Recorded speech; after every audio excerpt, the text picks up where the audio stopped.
Magandang gabi. Maligayang pagdating sa Pampatulog Stories. Pagod ka ba ngayon? Kahit wala ka namang masyadong ginawa, parang maingay ang mundo. Pero tahimik ka sa loob kung naghahanap ka ng lugar kung saan pwedeng huminto ang isip, kung saan walang nagmamadali, walang humahabol, at walang kailangang patunayan. Pumikit ka muna. Dadalhin kita sa isang bukirin kung saan ang oras ay mabagal, ang hangin ay marunong maghintay, at ang bawat araw ay simple lang.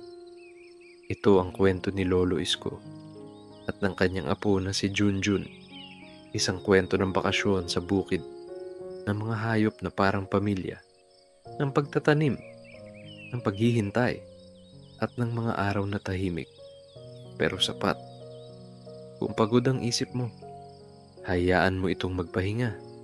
Sa bukiring ito, walang problema, walang deadline, walang kailangang ayusin ngayon. Huminga ka lang at hayaan mong magsimula ang pahinga. Tahimik ang umaga, hindi dahil walang tunog, kundi dahil ang bawat tunog ay marahang dumarating. Ang hangin ay dahan-dahang dumadampi sa balat. May dalang amoy ng lupa, ng damo, at ng umagang hindi nagmamadali.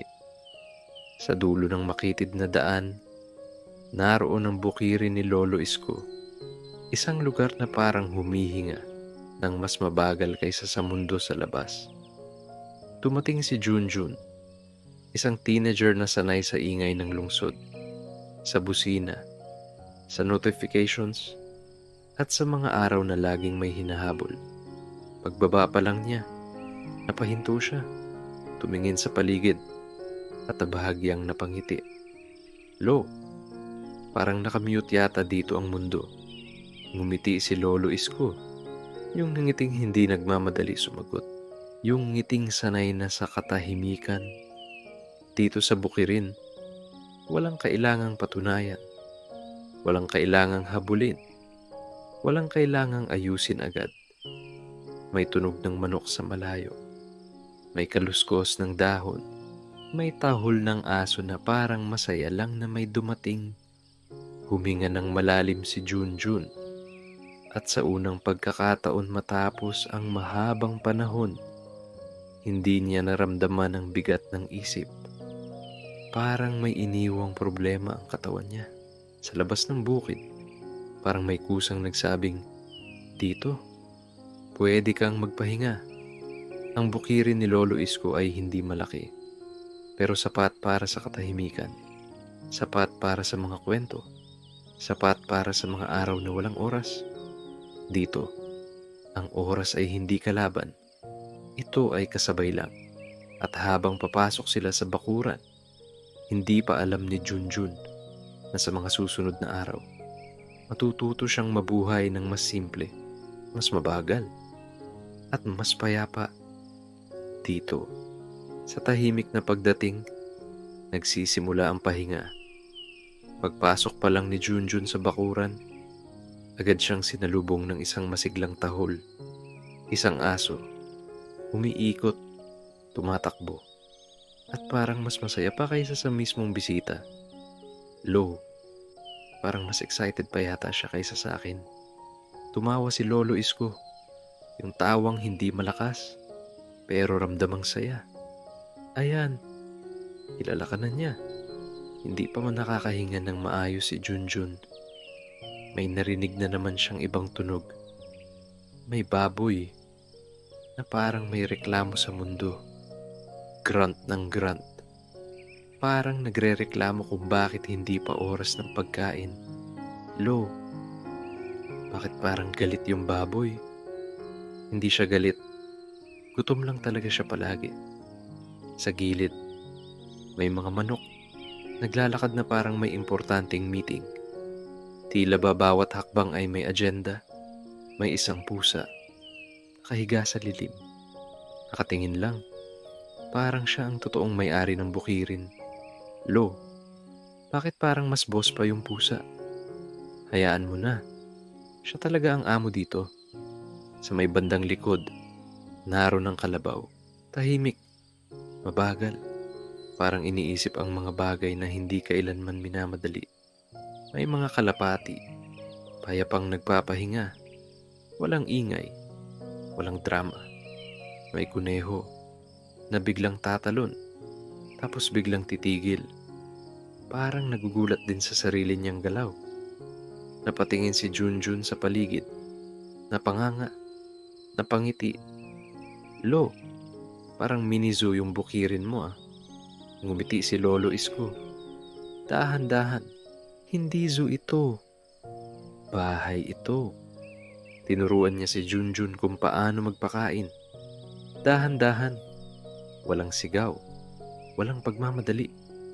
Kung paano kausapin ang mga hayop na parang nakakaintindi. Dahil kahit hindi sila sumasagot, ramdam nila ang tono. Habang naglalakad sila, napansin ni Junjun na dito, walang hayop na mukhang nagmamadali. Lahat ay kumikilos sa sariling oras. Walang kompetisyon, walang unahan. At sa gitna ng lahat ng iyon, si Lolo Isko, masayang masaya. Masaya dahil naroon ang apo niya. Masaya dahil may magmamana ng mga kwento.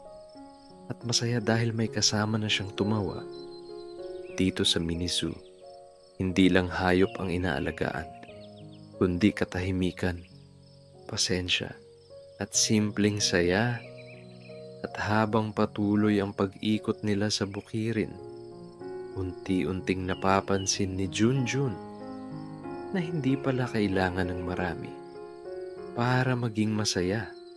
Minsan, sapat na ang isang aso, isang baboy na gutom, isang pusa na bosi, at isang lolo na marunong mamuhay ng payapa. Hindi alarm clock ang gumising kay Junjun, hindi rin busina, hindi rin notifikasyon.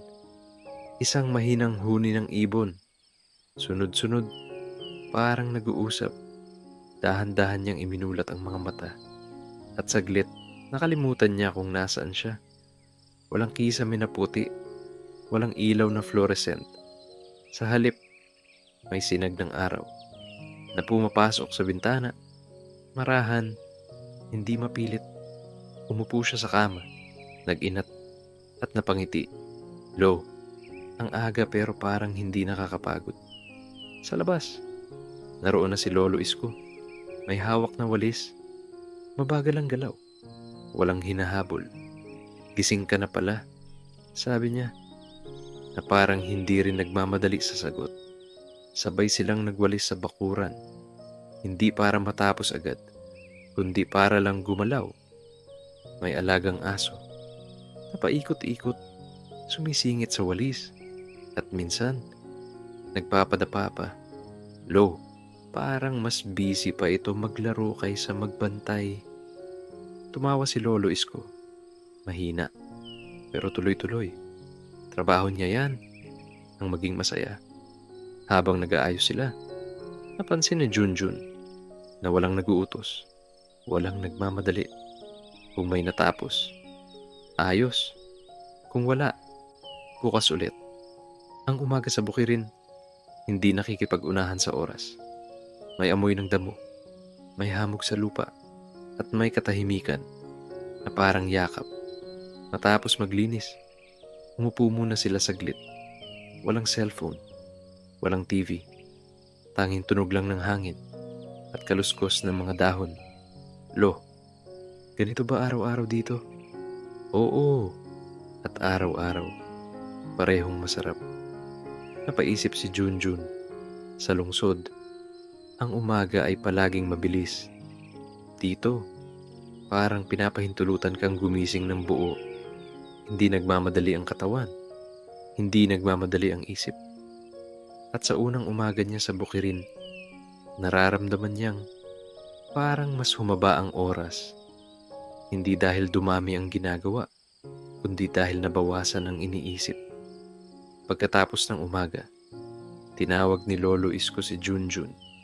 Papunta sa taniman, may hawak na maliit na pala, may dala ring buto, at may dalang pasensya. Dito, sabi ni Lolo. Dito nagsisimula ang maraming bagay. Lumuhod si Junjun sa lupa.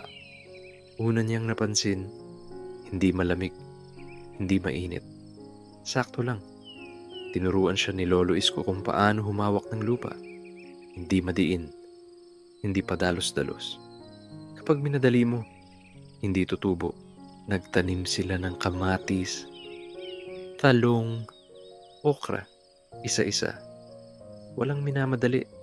Lo, kailan ito lalaki? Ngumiti si Lolo Isko, yung ngiting sanay maghintay. Hindi ko rin alam, pero darating ngayon. Habang nagtatanim, napansin ni Junjun na walang nagsasabi kung gaano kabilis dapat. Sa lungsod, lahat may deadline. Dito, wala. Ang lupa, hindi marunong magmadali. Lo, paano kung hindi tumubo? E di susubok ulit. Simple ang sagot. Walang drama, walang pressure. Habang dinidiligan nila ang mga tanim, marahang bumabagsak ang tubig. Hindi binabaha, hindi binubugbog ang lupa. Ganito rin sa buhay. Sabi ni Lolo Isko, konti lang, pero palagi. Tahimik si Junjun, nakikinig. Sa bawat patak ng tubig, parang may kasamang aral. Hindi lahat ng araw may bunga, pero araw-araw may ginagawa. May hangin, may araw, may lupa, at may isang apo na natutong. Hindi kailangang bilisan ang lahat. Pagkatapos magtanim, umupo muna sila sa gilid. Pinagmasdan ang lupa na tila payapa. Lo, ang tahimik dito. Oo, kaya maririnig mo ang sarili mo. Napangiti si Junjun at sa unang pagkakataon, hindi niya hinanap ang cellphone niya. Mas interesting panoorin ang lupa na dahan-dahang humihinga at doon niya naisip na minsan pala ang pinakamasayang paglaki ay yung hindi minamadali. Matapos ang pagtatanim, hindi pa tapos ang araw dahil may isa pang bahagi ng bukirin na gustong ipakita ni Lolo Isko. Tahimik silang naglakad habang ang araw ay dahan-dahang umaangat. Sa may bandang likod, naroon ang kalabaw. Malaki, matibay, pero tahimik. Nakatayo lang, ngumunguya, parang walang iniisip. O baka sobra lang sa lalim ng iniisip. Lo, ang bagal niya gumalaw. Ngumiti si Lolo Isko at marahang humaplos sa kalabaw. Hindi siya mabagal, maingat lang. Tumingin si Junjun sa kalabaw. Sa mata nitong parang laging kalmado. Lo, parang wala siyang stress. Tumawa si Lolo Isko. Mahina, pero may laman. Hindi siya nagmamadali, kaya hindi siya napapagod. Sa di kalayuan, may mga kuneho, biglang tatalon, biglang hihinto, parang nagugulat din sa sarili nilang liksi. Napatawa si Junjun. Lo, parang ako to pag may exam. Tumatalo ng isip, tapos biglang napapagod. Tahimik silang nanood, habang ang mga kuneho ay naglalaro. Walang plano, walang schedule. Sa itaas naman, may mga kalapati. Nakaupo lang sa kawad. Walang ingay, walang gulo. Paminsan-minsan, lilipad, tapos babalik ulit. Lo, ba't parang alam nila kung kailan babalik? Alam nila kung saan tahimik. Saglit na tumahimik si Junjun. Dito sa bukirin, lahat ng hayop ay may sariling galaw. Walang nagmamadali, walang naiinggit. Ang kalabaw, hindi nagiging kuneho. Ang kuneho, hindi gustong maging kalapati. Lahat ay sapat. Kung ano sila, napaisip si Junjun. Sa lungsod, lahat gustong mauna. Lahat gustong mas mabilis. Dito, walang ganun. Habang naglalakad sila pabalik, napansin ni Junjun na mas mabagal na rin ang hakbang niya. Hindi dahil pagod, kundi dahil ayaw niyang bilisan. At sa pagitan ng kalabaw, kuneho, at kalapati, unti-unting natutunan niya na ang katahimikan ay hindi kawalan ng galaw. Ito ay tamang galaw. Sa gitna ng bukirin, may isang maliit na koi pond, hindi malaki, hindi marangya, pero sapat. Sapat para sa katahimikan. Sapat para sa pagtingin. Sapat para sa walang iniisip.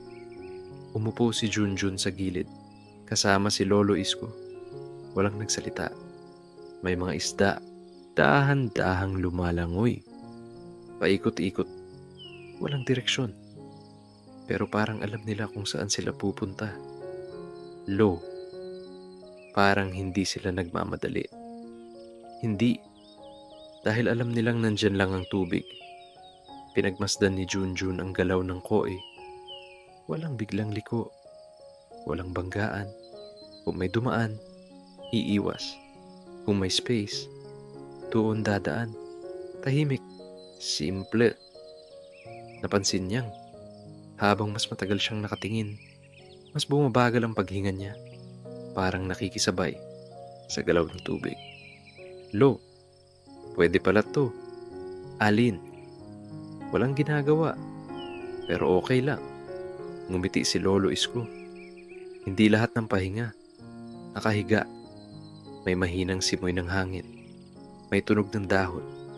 At sa gitna ng lahat, ang koi pond na parang salamin.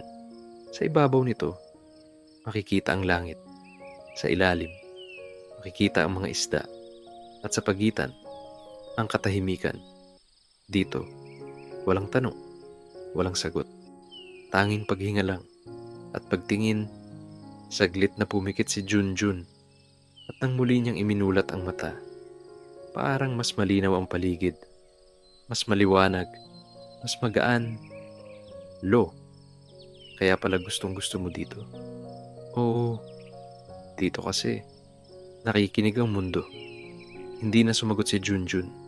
Hindi dahil wala siyang sasabihin, kundi dahil hindi na kailangan. Sa tabi ng koi pond, natutunan niya na minsan, ang pinakamagandang usapan ay katahimikan. Dahan-dahang bumababa ang araw. Hindi nagmamadali. Parang alam nitong hapon na. Ang liwanag ay naging mas malambot, mas mainit sa mata, mas payapa sa pakiramdam.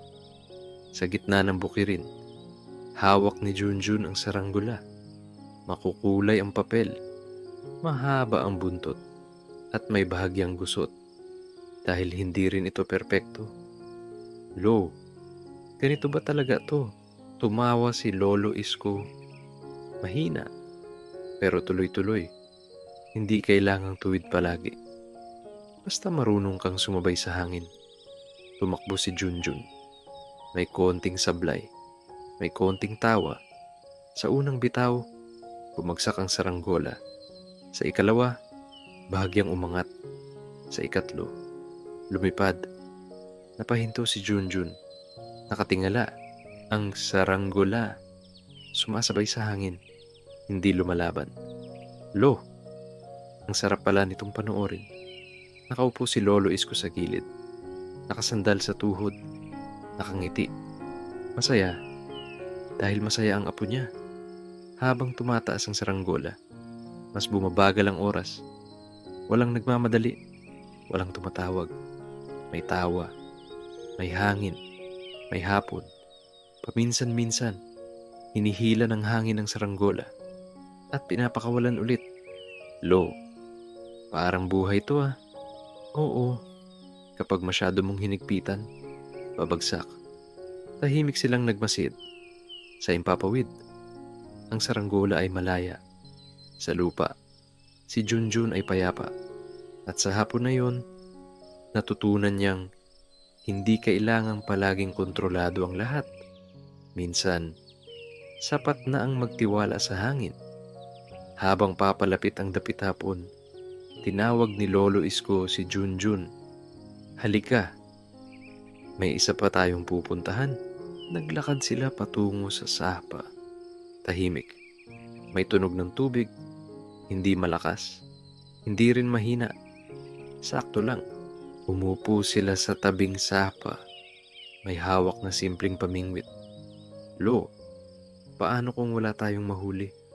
Ngumiti si Lolo Isko. Eh di wala. Walang lungkot sa sagot. Walang kaba. Inihulog nila ang pamingwit at naghintay. Walang usapan. Walang inip. Tanging tunog ng tubig at huni ng hapon.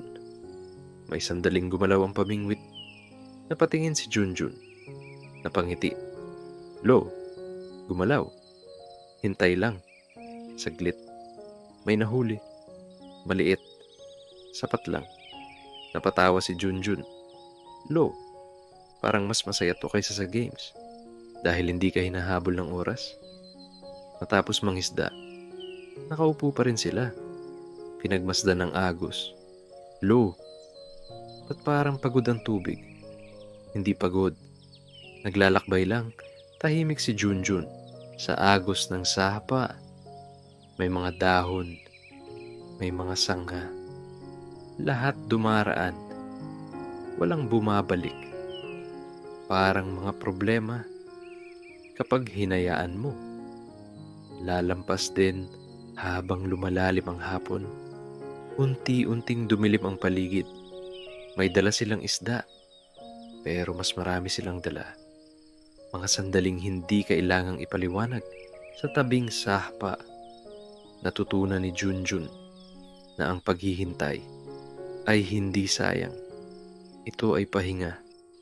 Matapos ang mahabang hapon, bumalik ang maglolo sa bukirin. May dala silang pagod, pero hindi mabigat. Sa ilalim ng isang malaking puno, nakabitin ang duyan. Marahan itong gumagalaw, kahit walang tumutulak. Umupo si Lolo Isko. Sumunod si Junjun. May hawak na mangkok ng nilagang mais. Mainit pa. May usok na umaakyat. At may amoy na sapat na para mapangiti ka. Lo, parang mas masarap to kaysa sa chips ah. Ngumiti si Lolo Isko. Yung nangiting sanay sa simple. Mas matagal kasing hinihintay. Kumain sila ng dahan-dahan. Walang nagmamadali. Walang inuubos agad. Sa harap nila, unti-unting bumababa ang araw. Hindi biglaan, hindi dramatic, parang paalam na hindi kailangan ng salita. Habang umuugoy ang duyan, nararamdaman ni Junjun ang pagod, pero mas ramdam niya ang pahinga. Ang hangin, dumadaan sa mga dahon, parang marahang bulong. May tunog ng kuliglig. Isa, dalawa, marami. Lo, ganito pala ang pagod na masarap. Tumawa si Lolo Isko. Mahina, pero totoo. Kapag may silbi ang pagod, hindi siya masakit. Saglit silang tumahimik sa harap ng papalubog na araw. Parang humihinto ang oras. Walang kailangang sabihin dahil sapat na ang tanawin. May kulay kahel, may dilaw, may konting pula, at sa pagitan ng mga kulay, may katahimikan. Sa duyan, nararamdaman ni Junjun na kahit walang nangyayaring kakaiba, may nangyayaring mahalaga, may pahinga, may paghinga. At sa araw na iyon, natutunan niyang ang pahinga ay hindi kawalan ng ginagawa. Ito ay pagpili ng mabagal. Habang papalalim ang dilim, nakaupo pa rin sila sa ilalim ng puno. Si Junjun, nakasandal, medyo antok. Lo, iba pala dito kaysa sa lungsod. Tumango si Lolo Isko. Dahan-dahan. Naku, ibang mundo talaga yon. Nagsimulang magkwento si Junjun. Sa lungsod, maaga gumigising, late natutulog. Laging may ingay, laging may hinahabol. Lo, kahit weekend, parang pagod pa rin. Tahimik na nakinig si Lolo Isko. Hindi sumisingit. Dito sa bukid, sabi ni Junjun, parang humihinga ang araw. Ngumiti si Lolo Isko. Dito kasi, hindi ka hinahabol ng oras. Napaisip si Junjun. Sa lungsod, oras ang boss. Sa probinsya, kasama lang siya. Lo, dito parang okay lang magkamali. Oo, dahil may bukas ulit. Tahimik ang paligid. May bituin na lumilitaw. Isa-isa. Habang nagkukwento si Junjun, unti-unting bumabagal ang boses niya. Hindi dahil tapos na ang kwento, kundi dahil papalapit na ang antok. Lo, parang ayoko nang umalis dito. Hindi agad sumagot si Lolo Isko. Tumingin lang siya sa langit. Hindi ka naman umaalis. Dadala mo lang to. Napapikit si Junjun. May ngiti sa labi. Sa ilalim ng puno, sa pagitan ng lungsod at probinsya, natagpuan niya ang lugar kung saan pwede siyang magpahinga. Hindi lahat ng umaga sa bukirin ay pareho. May mga araw na mas maaga ang gising at may mga araw na mas maaga ang sigla. Isang umaga, bago pa magising si Lolo Isko, dahan-dahang bumangon si Junjun. Tahimik ang paligid. Tanging huni ng ibon ang kasama. Lumabas siya ng bahay, nag-unat at napangiti. Subukan ko kaya. Kinuha niya ang timba, ang pakain at ang maliit na tahbo. Una niyang pinuntahan ang aso na agad kumuhuway ang buntot. Parang matagal nang naghihintay. Sandali lang, sabi ni Junjun, na parang matagal na ring ginagawa ang ganito. Sumunod ang mga manok. Nag-ingay. Parang may roll call. Isa-isa lang. Hindi pa tapos ang pagkain. Sa baboy. Lalo na. Alam ko na. Gutom ka na naman. Tumawa siya mag-isa. Habang nagpapakain, napansin niyang hindi siya nagmamadali. Hindi dahil walang oras, kundi dahil sapat ang oras. Sa likod, nakita siya ni Lolo Isko. Nakatayo lang, nakangiti. Hindi siya agad nagsalita. Pinanood lang niya ang apo niya habang inaalagaan ng bukirin. Maya-maya, lumapit siya. Apo, maaga ka ha? Nauna lang po. Hindi nadagdagan ng salita, pero nadagdagan ng ngiti. Doon, sa simpleng umagang iyon, nararamdaman ni Lolo Isko na may natututunan si Junjun, hindi sa utos, kundi sa karanasan. At si Junjun naman, unang beses niyang naranasan ang gising na may silbi. Hindi para magmadali, kundi para mag-alaga. Paglubog ng araw, tubilim ang bukirin. Hindi bigla, dahan-dahan. May sindi ng maliit na ilaw. May tunog ng kuliglig. Sa gilid ng bakuran, nagsindi si Lolo Isko ng uling. Mahina ang apoy. Sapat lang. Inilabas ni Junjun ang mga isda. Nahuli nila sa sapa. Lo, parang mas masarap to. Oo, dahil pinaghirapan. Habang iniihaw ang isda, may tunog ng mantika. Mahina. Hindi nagmamadali. May usok na umaakyat. Dala ang amoy ng gabi. Umupo sila. Magkatabi. Walang TV. Walang radyo. Tanging apoy. Mga bituin. Lo, parang ang tahimik ng gabi dito. Ganun talaga. Nakakarinig ang gabi.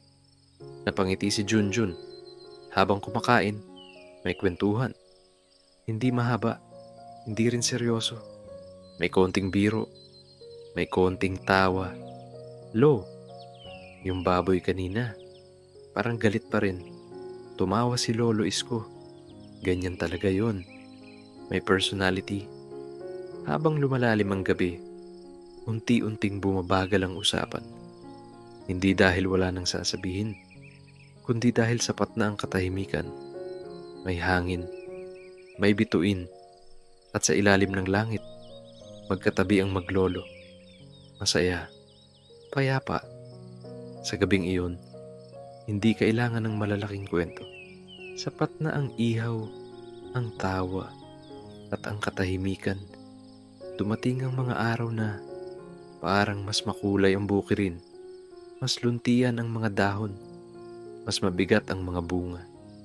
Tinawag ni Lolo Isko si Junjun papunta sa taniman. Halika, may ipapakita ako. Pagdating nila, napangiti si Junjun. Lo, ang dami.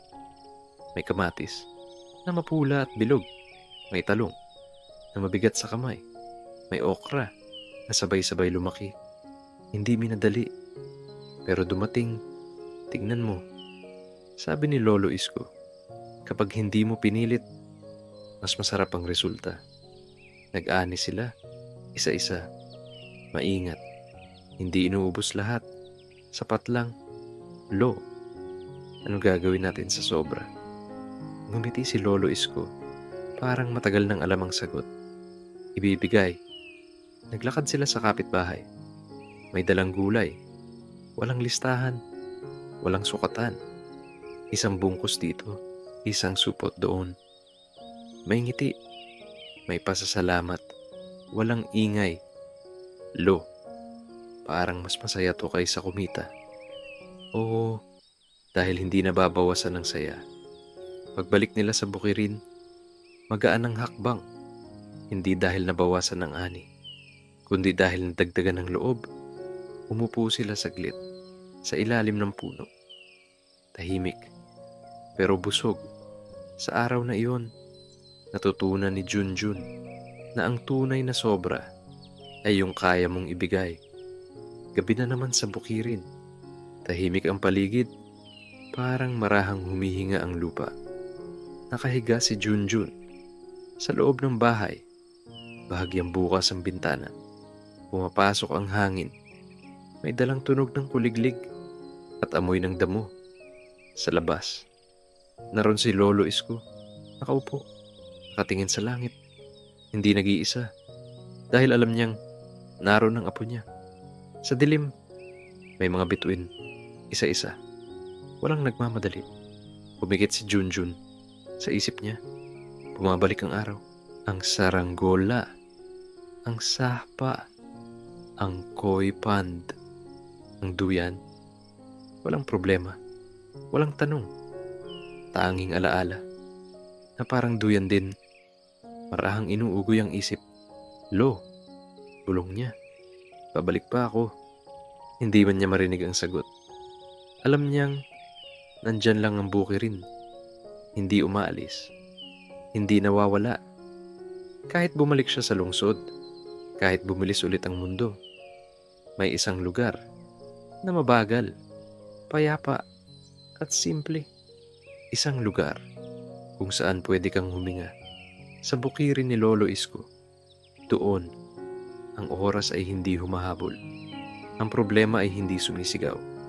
At ang puso ay marunong magpahinga. Habang lalalim ang gabi, ang kwento ay hindi nagtatapos. Ito ay babalik sa simula, sa tahimik na pagdating, sa hangin, sa lupa. At habang ang isip ay unti-unting nagpapahinga, ang bukirin ay patuloy lang na naroon, tahimik, payapa, at handang salubungin ka. Muli, magandang gabi.